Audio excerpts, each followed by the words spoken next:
Podcast Answer Man, episode number 117, geeksradio.fm.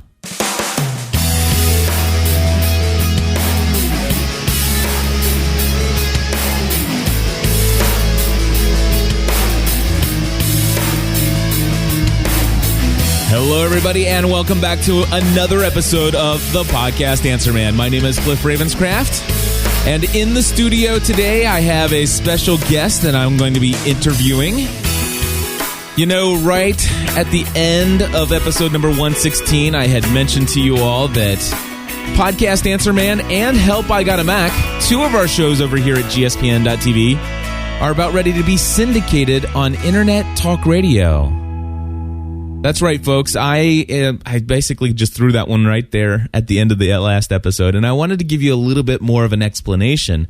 But rather than just throw it out there and have me monologue for the next hour on this whole thing, I think maybe we could probably make this a little bit of a shorter episode and get right to the point by going straight to the source. And so in the studio with me today, I have Ryan Courtauld of...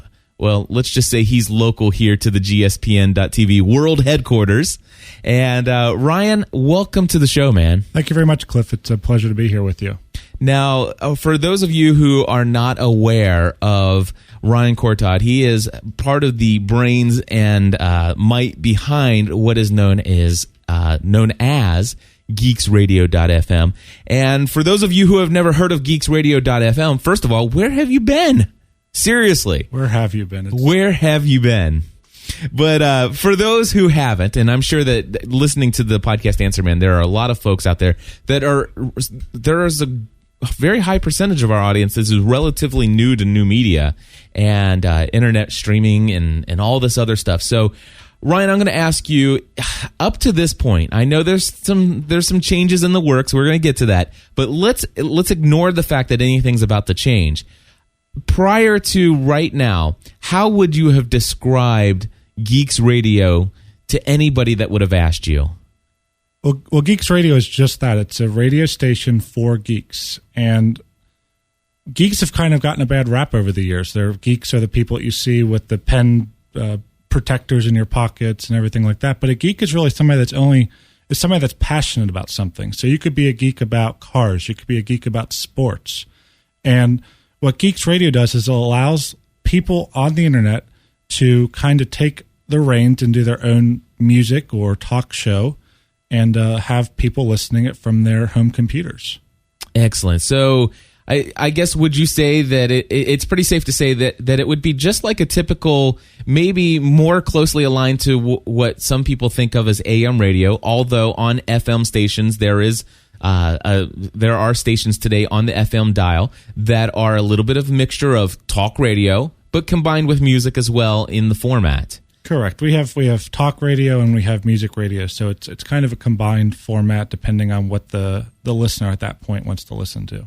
So, and you mean now it's not on demand? It is streaming, though, right? It is streaming, but there's a schedule so you can see kind of what's playing at what time. So if you're a fan of this certain podcast, you can come and listen to it every Monday night or every Thursday night, depending on when it's on. Excellent. And when there's not programming such as podcast or talk radio, if you will, that there seems to be quite a bit of streaming music. Is that correct? There's a lot of music. It's basically, when there's not somebody, a DJ, or when there's not a show going on, it's music just being played constantly. Excellent. So, well, before we go into a little bit more of the history of this, I do want to get a little bit more feel of, maybe what even some of us out there in the community have been missing. So you have had people that have stepped up to the plate and they're actually DJing their own kind of music sets and stuff like that. Is that right? Right. That's correct. And we have people not only just from the United States, but we have people from Australia. We have people from England. We have people from Canada that are kind of filling in these what we would seem weird time zones, but what's really the middle of the day for them. So it really helps fill in night hours or early morning shows. Now, I will tell you that I've been tuning in a lot to geeksradio.fm during working here in the studio. I've got a lot of projects that I've been working on for some new media consulting clients that I have. And I will tell you, the music that I've been hearing is amazing. I mean, it's not like music that it's not like any other radio station where you just hear the same 5 songs over and over and over again. But instead, it's been some truly amazing, awesome, just wonderful hits all day long, and I've kind of come to enjoy that. But I understand some things are going to be changing moving forward and stuff like that. But before we go there, I want to ask, when did you launch Geeks Radio? We kind of launched it a lot sooner than people were kind of telling me to launch it, because I threw a date out there and I'm like, let's get it done by this date, and they're like, I don't think we can do it. I'm like, we can do it. Well, we're going to set our minds to it, and we actually launched December 15th, 2008, right, a couple days before Christmas. Wow. And so it's not been out too long. It's just been just over 6 months then. Just over 6 months. Wow. That's it. That I did not know that. I guess maybe I started to hear rumors through the grapevine, if you will, being that, you know, we've been connected through multiple other people in our social networks. And so I heard a lot about Geeks Radio, I guess, well before it got initially kicked off. So since December 15th, now who's behind this? I mean, you do this alone, or? Well, I am the station manager for the Geeks Radio. There's 3 other directors, and then we had a consultant named Chris Perillo, who really helped us out starting it out. Gotcha. So Chris Perillo had some influence and at least some an advisory role at one point to get this thing off the ground then. Correct. A big role. Yeah, that's awesome. And I noticed that, you know, right from the launch, literally thousands of people just flocking to Geeks Radio. And I have to believe that it has a lot to do with, you know, Chris Perillo and his reach in the new media community as well. I think it has a lot to do with Chris, correct? Yeah, which is awesome. I mean, there's some couple things that I've noticed from anybody who's come from, and I know Chris had a following well before Tech TV. I mean, with his what is it, Locker Gnome? Is that what he's LockerGnome.com? Yeah, so he had quite an online community before online communities really existed. He was a pioneer in that anyway. But I know that obviously getting in and being interviewed on Screensavers in the early days, and then later on being asked to come on to Tech TV and doing Call for Help, replacing Leo there for a while, and all that stuff. That really gave him a lot of exposure. And when all of a sudden, when Tech TV goes away, did you watch Tech TV? I did. I was a big fan of it. Yeah, I was a huge fan of Tech TV. I was distraught when that they took that off the network. It's like, oh man, that's horrible. Although I'm glad they did today, because looking back, look at all that we have today at our fingertips. And we've got Leo Laporte's This Week in Tech and the entire Twit network, which has been a great influence on what I'm doing through GSPN.TV and Podcast Answer Man. Right. But and then Chris is out there doing his live streaming all the time, and it seems like we have constant, nonstop, instant access to almost everybody that we loved on Tech TV. Definitely. And those people have surrounded themselves with some other wonderful talent that has just flourished this thing into really, there's geek content all the time. There is, and it's constantly popping up too. There's always a new personality just getting started and getting bigger and bigger. Absolutely. So anyway, so launched back on December 15th, 2008. Chris Perillo, yourself, and some other station managers really got this thing off the ground. Let me ask you, how did you meet with, Chris Perillo? How did that happen? Well, I don't really believe in fate, but you could kind of call it fate. I host all the images for Ping.fm. I work with Sean over at Ping.fm, and they have an IRC chat room. And Chris Perillo was a big part of the chat room, coming in and really being a supporter of Ping. And one day he came in and said, does anybody know anybody that's good with server management? I'm like, well, I'm good with server management. So we got started, and I started fixing some things up for him, and he finally hired me to manage all of his servers and websites and everything for several months until Geeks Radio took off, and I didn't really have enough time to spend working on his servers anymore. Right. So that's kind of how you met, is just he found out that you did this type of work. Correct. And is that what you do full time for a living? Yes. All right. I own a hosting company and do server management. Now, do you do that for just businesses? Do you do that for individuals as well? Individuals and businesses. So do you think there's anybody like in the Podcast Answer Man audience that might use your services that you could plug your business or anything? if your website's running slow, or if you're looking at getting higher on the search engine optimization, I mean, they're definitely something that they could contact me about. And what website would they go to check out some of the stuff that you do? www.evolutionstudios.org. O-R-G. Excellent. Very cool. All right. So let's see. We got, how did you guys meet? When did you guys connect? You actually, no, I already asked you that one. I had some crazy questions here, but that's one of the things I want to know. What was after you guys met and you guys connected because of he came into that chat room, how did the conversation start with this streaming radio thing? And what were those conversations like? I'm kind of strong-willed or strong-headed, whatever you want to say about me. And when I get an idea in my head, I kind of go at it full force. So I was talking to a friend of mine. I'm like, there's a really big market for internet radio. It's kind of new. There's not many people doing it, so it should take off. It should be successful. So I was talking to him, getting all the information, and then finding out about the RIAA and Sound Exchange and having to pay all these licenses and royalties for music. And I got all my facts straight and figured out how much it would cost. And I went to Chris. I'm like, Chris, this is really something I want to do, and I think it would improve your community because you're not always talking to your stream. You could play the radio over your stream and give someone else a chance to talk over your stream when you're not around. So he's like, yeah, that sounds really good, and let's see if it's financially viable, if we can sell advertising, or if we can support it by donations, and we'll give it 4, 5, 6 months and see how we're doing from there. So that's basically really how it started. Excellent. So first of all, how difficult is it to set up to where you can play licensed music played by all the different labels and stuff like that? It's really not that difficult. It's not as difficult as it would seem. Like I said, we started a lot sooner than people thought we could, so we obviously did it right and got it going at the in our timeline.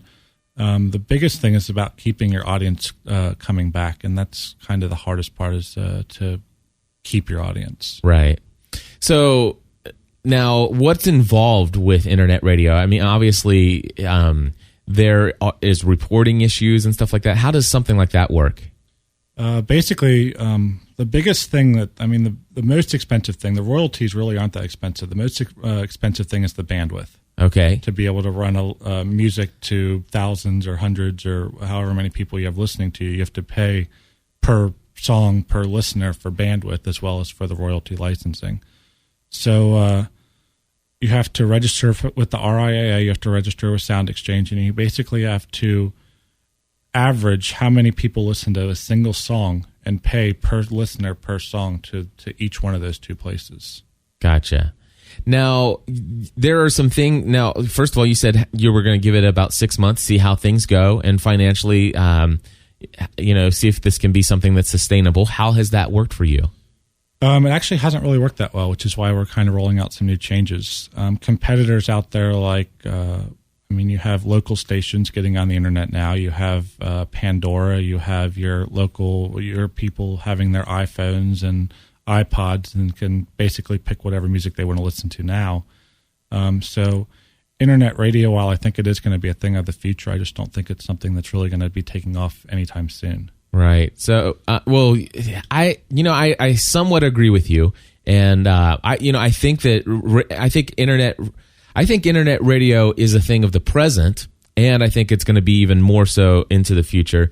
I think there's a place for radio because I definitely there are times when I don't want to do all the work of picking out what I want to listen to. Although it's weird coming, because I remember, the one thing I love about I never listen to radio anymore because I now I get to choose what I want when I want. And it's like, that's a lot of responsibility for me to sit there. I don't have time to work on this. And so tuning into Geeks Radio has been really nice because they'll just play some music. Right. And that sounds crazy, but it seems how I've come full circle. But I still like the access via the web versus a terrestrial radio station. I do not own anything in this house. Wait a second. I guess my receiver, I have a receiver built into my home theater thing upstairs. No antenna on it though. Right. So chances are, even if I could receive a radio signal, I don't have a one to do it clearly. But I have no desire to throw up an antenna and bring in audio via the radio waves. Right. We had a lot of different ways. To make it easier for people to listen to. We have the Internet Explorer toolbar. We have the Firefox toolbar. We have the iPhone application. We're working on a BlackBerry application. So basically, I mean, wherever you go, you can really, as long as you can get an internet signal, you can listen to Geeks Radio. Exactly. That's one of the things that I love. And the other thing I love is that you guys seem to listen. I remember you guys rolled out the iPhone application, and originally when it was first released, there was a charge for it. Right. I think it was like $2.99. It was 99 cents. So 99 cents. So it was a nominal fee, and obviously it costs money to produce an iPhone application. No question about that. And obviously, you know, we have, or I say we, but because I shouldn't say we because I have nothing to do with it. But you guys are sitting there. You're already not able to monetize everything, but you're putting out an iPhone application. And the question is like, well, you know, what do I do with this, the charge on this? And I will tell you, in my initial state, I'm like, you know, 99 cents to listen to an online streaming radio station that I'm not even sure I'm going to like. Right. That seems crazy to me. And, you know, it took me a while. But when you guys released the free application, it's like I heard that it went free, and I'm like, well, of course I'm going to download it. And that's what a lot of people did. We had, I mean, hundreds, thousands, probably 9 to 10,000 people download the iPhone application the week that it went free. Exactly. And so, and that was a huge, I think that is I think it's a financially wise decision to do that, even though it increases your bandwidth cost. But I think there's some value there that it just seems like it was maybe just it had the idea of where to monetize hadn't come to fruition yet. Right. But there is power in the influence in the numbers of people that are out there.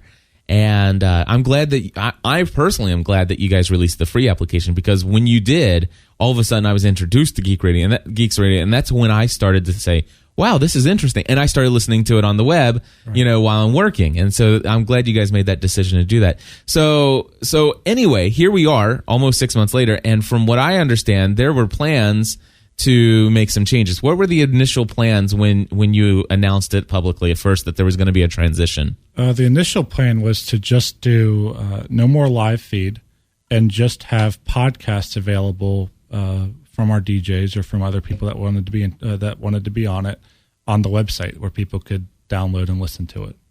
Okay, so basically, I may be oversimplifying, but from what I'm understanding, it's basically creating a network of podcasts. Correct. And so in the same way that over at gspn.tv, there are over 20 different podcasts that you can choose to listen to. They're all available, accessible under different categories. You can listen right to from the web, or you can click to download, or you can subscribe via RSS. And basically, the only difference is that gspn.tv, that's all my content with my wife and a couple co-hosts. Correct. But what you're doing is creating a similar network, only you're doing it pulling multiple resources from different producers of content. So right, correct. So that was the initial plan. Correct. And then all of a sudden, you know, I understand that there might have been some conversations that maybe influenced you to reinvestigate the idea of that live stream. Definitely. And I guess what we decided was that we have such a reach out there with the live stream, with the iPhone applications, with all these people using the toolbar, with the people that are constantly chatting about Geeks Radio in our chat room, that canceling or getting rid of the live feed really would hurt our community. So what we kind of decided to do is to keep the live stream, but to refocus it or restructure it in a way that it can pay for itself. Right. Because with the way the economy is going and with the way advertisers are looking at online advertising, it's really not feasible for somebody to just have a live stream, sell advertising, and hope for donations to keep a $300 or whatever amount of money coming in each month to make it viable to keep running. Exactly. So, yeah, that's exactly it. The donation model works great for people who are hobbyists, right, and your overhead's extremely low. But as you mentioned, streaming audio is not low. It's definitely a cost that is consistent, and it only grows with the number of users that you add. Then there's the other option of charging your customers to listen, right, or your community to listen.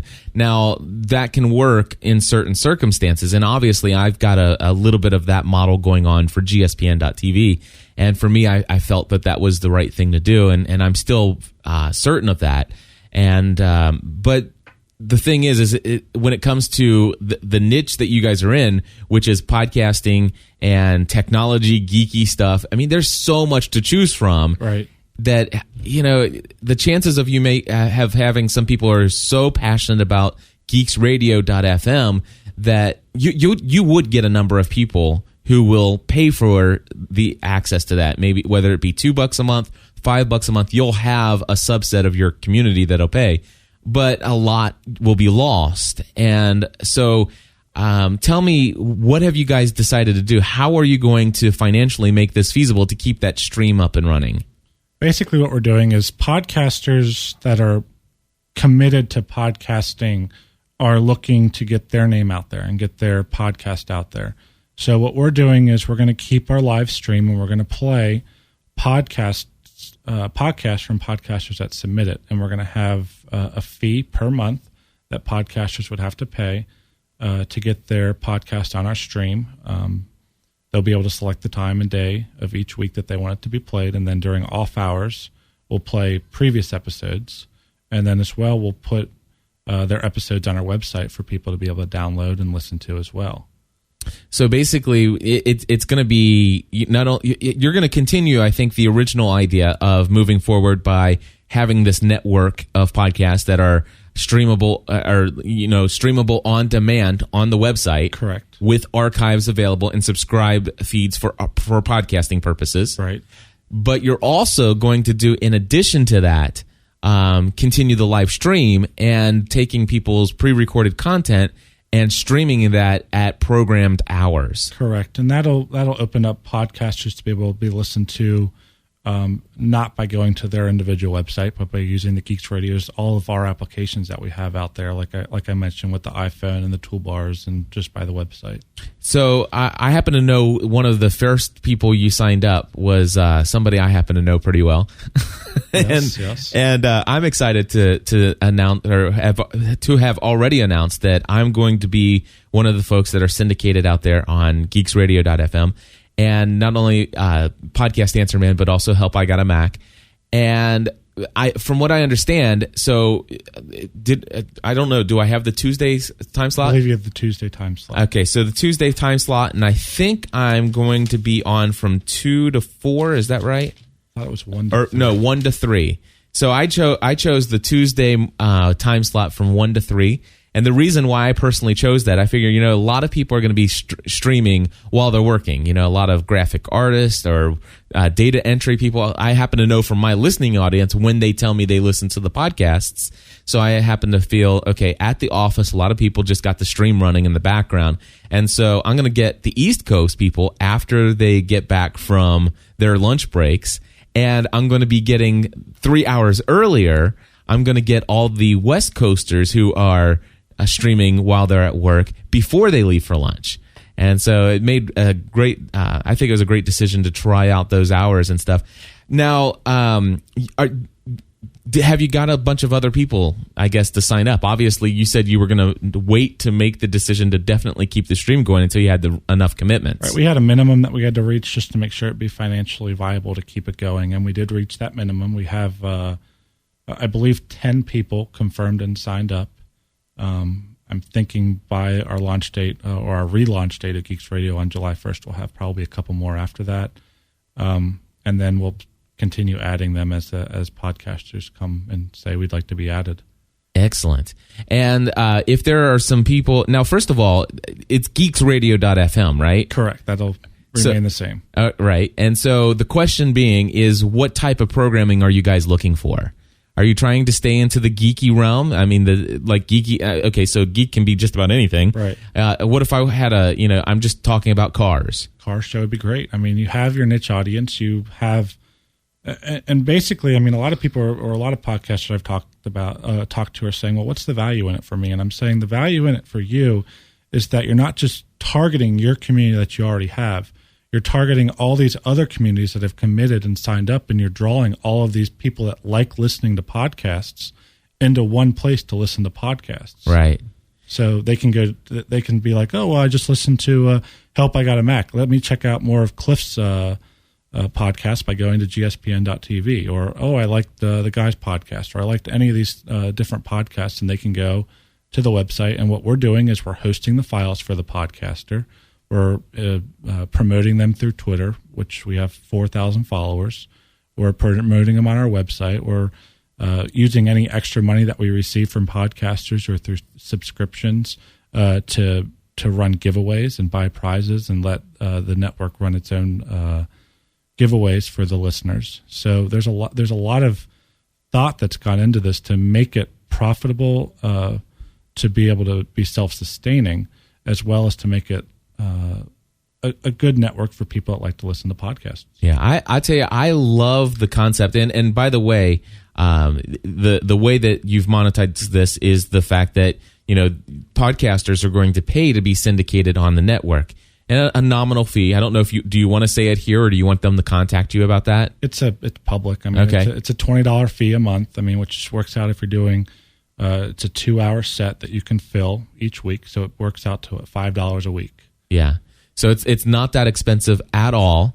And in fact, I would suggest if if somebody signs up right now at this rate, they should be, maybe lock it in for a certain period of time, because I can tell you right now, there's going to be high demand for this. There's no question in my mind. And eventually, supply and demand, costs going to drive up. So for those of you who are listening to this, make sure that you jump on board as quick as possible, because I can guarantee you there's only a limited number of hours in each day. And when people hear about this, they're going to go fast. Definitely. And we've already gotten, I looked at my email box this morning, and I have 500 emails from people just asking and questions and things like that. Yeah. So. And so while those people are twiddling their thumbs, you, my friends, if you want to get in and be syndicated out on geeksradio.fm, you certainly want to immediately go and get your subscription set up. Is there a website you've set up where people can go right now, Ryan, to go and subscribe? Not yet, because we're kind of screening podcasts before we actually add them, because we want to make sure we have premium content for people to listen to, and make sure we don't have all tech shows or all car shows. We want to have a diverse podcast. So like you're saying, it's the time to sign up, and it's not only the time to sign up because they're going to go fast.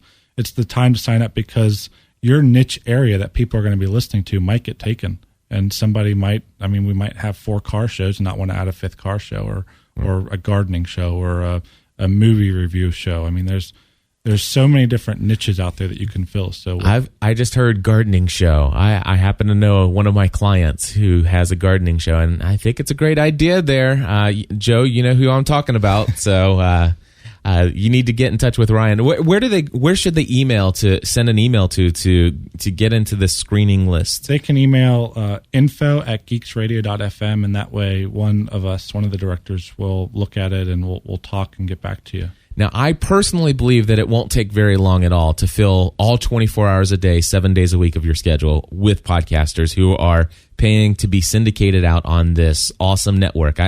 I'm so thankful that you guys have decided to keep that stream going, because I think that being a podcaster, I will tell you, I still believe that while there's a demand for internet radio, there's a time and a place for streaming content. I will tell you, there's still nothing like the freedom of being able to have access to content that I can download, that I can subscribe, have delivered to me, and I can listen to it even when I'm out in the middle of nowhere and don't even have an Edge connection. Which, by the way, folks, if you have an iPhone and an Edge connection, you still can listen to the streaming application. We have a low bit feed. Yep. Available right on the application. Works beautifully. And I think you guys are going to be doing a new version of the iPhone. We are. You're going to be able to, it's going to load all the RSS feeds for each podcaster, so you'll be able to listen to archived podcasts right from your iPhone. Exactly. And it's going to be very similar to that portion of it will be very similar to the gspn.tv application, in that it's just going to load up the RSS feed and click play. Perhaps it might even be a little bit more dressed up and look a little bit more classy than my app. It might. I'm not sure. We'll see. But anyway, that's cool, because with this, you get the best of both worlds. Your RSS feeds and everything, all syndicated out there, and your content can be listened to on demand. But for people who don't want to sit there and say, okay, what do I want to listen to? Let me put together a playlist. They're going to be listening to the live stream. They'll just tune in. Right. So we're going to try, sorry to cut you off, but we're going to try to make a full day schedule to so that you can see any time that a previous episode of a podcast is going to be played. So like you have the Tuesdays 1 to 3, but if we're playing your archive show maybe Thursday night at 2 p.m. to 4 p.m., you'll be able to see that on a schedule, right? So that you know when you can listen to what shows. Gotcha. So it's not just going to be an open schedule and whatever you turn on is what you turn on. Right. So the other question now, obviously, so are you guys going to do away with the licensed music altogether? Then that's the plan for now. Okay. Once we met a financial goal that we need to meet to be able to keep doing the licensed music, we might have some DJs come back on. But I believe that, like I said, I think that people that want to listen to music can get it from an extreme amount of other sources out there. And the people that want to listen to podcasts live, that's not really that available, except for going to everybody's website and clicking play. Right. So I'm really trying to gear Geeks Radio towards podcasting right now. Gotcha. Well, I understand that, but you haven't crossed. You're not burning the bridge to license music completely. No, not at all. We still have our licenses to be able to play licensed music and everything. I have a question for you, and this is just talking. But is it possible for you guys? Let's just say down the road, if you decide, okay, we want to start going and bringing in a DJ, for example, and they play live music or regular licensed music.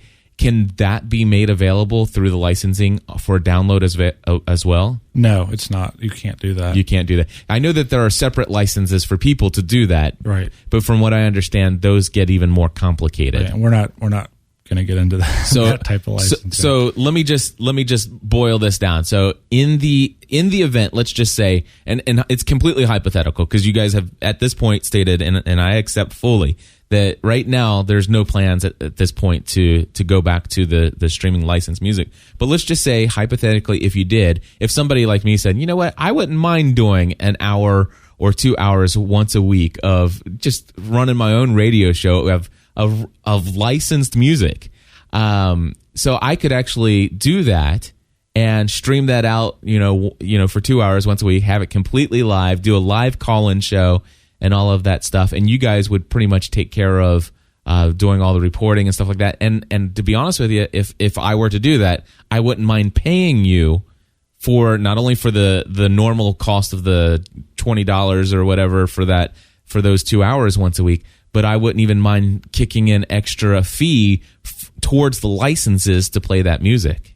And that's something we might think about. If we were to do that, I probably would say it would be a secondary feed where we would have port number 8000 for podcasting feed and port 8100 for the music feeds. So we could fit the application and the iPhone and say, which feed would you like to listen to, the podcast or the live music? And we could run two simultaneous feeds. Excellent. So it'd be just like having different stations. Correct. To listen to. So it could be the Geeks Radio Network.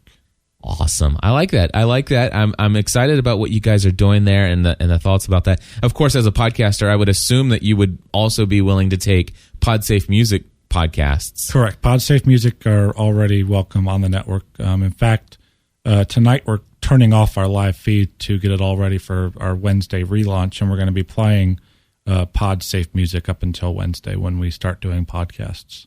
Excellent. Wow, this is exciting stuff. I'm excited. I'm glad to have get in touch with you guys and to have talked with you. I'm really excited about the fact that the live stream is going to continue. So the live stream, just so we know, is going to be down until July 1st at what, 12:01 a.m. Eastern time? 12:01 a.m. Eastern Standard Time, correct. All right, and then right then you're going to launch out with some new shows. New podcasts. New podcasts that'll be streaming out. And that schedule should be available. I mean, when you go to the website July 1st, you'll be able to see what shows are playing at what time. Excellent. Now, of course, people can go to geeksradio.fm, and that's where you'll be finding everything. Now, before July 1st, what would people find if they were to tune in to Geeks Radio or to go to the website before then? Right now, there's basically an announcement saying the live feed's going to be down at this time. It kind of explains what we've talked about here, and that the new website's going to be launched on July 1st at midnight as well. Excellent. So if you guys want to just hang tight, but don't hang tight on signing up. If you're a podcaster and you want to get syndicated on geeksradio.fm, don't hang tight. Get an email to, what'd you say, info at geeksradio.fm. And really, if you think about it, 24 hours a day, if you have podcasters filling 2 hours, I mean, that's 12 hours. That's 12 podcasts that can be played in a day. Yep. And that's 84 a week. So it can fill up pretty quick because we already have, I mean, like I said, we'll probably have 15 or 16 before we start Wednesday. Exactly. So yeah, definitely don't drag your feet on this one, folks, if you're interested. And make sure that if you do email them, say that you heard about it on the podcast Answer Man. I don't get a kickback. At least we haven't negotiated anything yet. Right. But definitely say that you heard it from Cliff in his podcast. Yeah, definitely let him know. Let Ryan know that you have heard about it through here. And I'm excited. For those of you out there who are passionate about podcasting, I know because I've worked with so many of you that you guys have some great podcasting going on. You've got some great audio happening, and you've got a great message. And I really want to see you guys succeed. This is a great way to do it. And I'm excited about the opportunity. And I'm not taking any freebies. I'm paying. I'm signed up. I've got a full paid subscription ready to get that's already signed up. Yep, through PayPal. And I was the first person, wasn't I? First person. I sent the email, and within 5 minutes, Cliff was signed up and ready to go. He said, "There's no doubt about that." And tell you, if that says anything, folks, I'm behind this thing. And I know that a lot of you out there see me as somebody that you trust as a valued opinion on this. This is only good for you. Unless you're really concerned about being 100% in control of everything all on your own and you don't want to leak anything out to anywhere else, which, trust me, you're just not going to grow your podcast that way. These guys aren't looking to make a fortune off of your content. They're not going to be interstitially interweaving advertisements into your show. I'm telling you, these are guys who just are geeks. They love streaming radio. They love streaming content. They love their community. And trust me, when I say that and I give this kind of endorsement, I don't give this kind of endorsement. Folks, I literally have somebody, I won't say any names, won't indicate male or female. I have somebody who is just dying to be interviewed by me to come onto Podcast Answer Man. I have been putting it off, and at this point I don't see any desire on my part to bring this person in just yet, because I am very selective about what I'll bring to you here in the podcastanswerman.com and the gspn.tv community, because I want it to be something I believe in wholeheartedly, that's something that I know is going to be great for you guys, and that I have a personal relationship with, to somebody that's involved in it, so that I know not just the dollars and cents, but I just know the heart behind what's happening. And these are good guys. I trust them, and you get my full endorsement. Thank you very much. All right, folks. Well, that's all I have for this episode. I just wanted to come and share with you guys a little bit more detailed information about the announcement that I kind of just tossed out at the end of the last episode. But I'm like I said, very excited about this stuff. Get over there. Send an email today to info@geeksradio.fm. And, of course, hang out July 1st. If you don't sign up, just go and check it out. July 1st, go to geeksradio.fm, check out the schedule.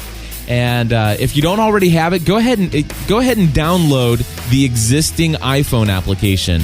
In fact, what I'll tell you to do, simply go to, go to podcastanswerman.com/geeksradio-app, A-P-P, Geeks Radio App. That'll take you directly to the iTunes store where you can download it. Go ahead and get it now, because as soon as the new one is available, it'll automatically update for you. That way you won't forget. And it's going to be a way that you can listen to the Podcast Answer Man and help I Got a Mac, at least initially. And who knows, maybe down the road I'll just get really addicted to the awesomeness that is streaming content and just continue to just put more and more stuff. You said there's a room for 84? 84. I could take up a very large percentage of that with gspn.tv content, but I'll leave some room for you guys. Thank you. We'll talk to you all soon, and have a great day. Until next time, join the community. Oh, and by the way, you're looking for some help with your WordPress installation. You've been hearing me talk a lot about WordPress, and you're kind of a little intimidated about that, hey, if you want some help, I can go through, set up your hosting account with GoDaddy, Bluehost, Altera Hosting, even through Ryan. Evolution Studios. And I can help you set all that up. I'll install your WordPress for you. I'll configure it with all the WordPress plugins that you need to set up your podcasting feeds. I'll walk you through every single step of the process, get you submitted to iTunes. I can do that for you. And also, if you're looking for audio equipment, you need to get a better sound. Maybe you want to improve the audio quality of your show. I have lots of equipment and options available for you. You can go to podcastanswerman.com/equipment. There's a list of the equipment that I have up there, some suggested packages. Of course, you won't find any buy now buttons because I want to talk to you. I want to customize that package to fit your needs. Sometimes I've had people call me up and say, hey, I want package number 5. And turns out that I actually say, you know what, based upon our conversations, you only need this, this, and this. And it's about $300 less or $200 less than what the total package would have been. And they're a happier camper. I don't mind losing out on some of the profit on that sale because what I create are customers and clients who are just going to tell lots and lots of other people about me. And that's the kind of stuff I want to do for you. You can call me direct, folks. You can call me on my cell phone right now. Phone number, area code 859-757-1399. Again, this is for consulting and equipment sales, 859-757-1399. Of course, we're going to go right back to our regular format of answering your questions and your phone calls, feedback. The phone number for that is directly 795-4067. Again, 859-795-4067. Or you can call me toll-free, 1-800-757-1158. Until next time, join the community. Bye-bye.